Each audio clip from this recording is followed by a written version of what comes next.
حضور نے فرمایا ہے جو سورت واقعہ پڑھے اسے فاقہ نہیں آتا.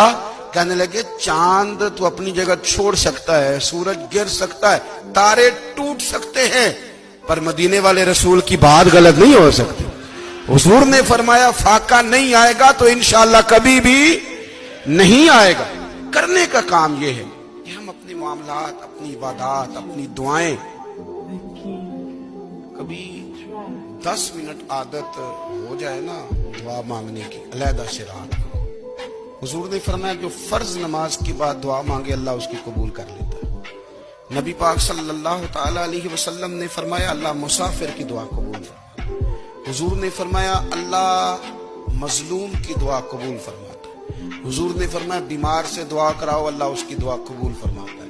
میرے نبی پاک نے فرمایا ماں باپ جب بھی اولاد کے لیے ہاتھ اٹھائیں، ویسے تے بلے شاہ تو آسمانی اڈدیاں ہی پھڑ دیں، جہاں گھر بیٹھا انہوں پڑھیا ہی نہیں. حضور فرمانے لگے ماں باپ جب بھی اولاد کے لیے دعا فرمائیں اللہ ان کی دعا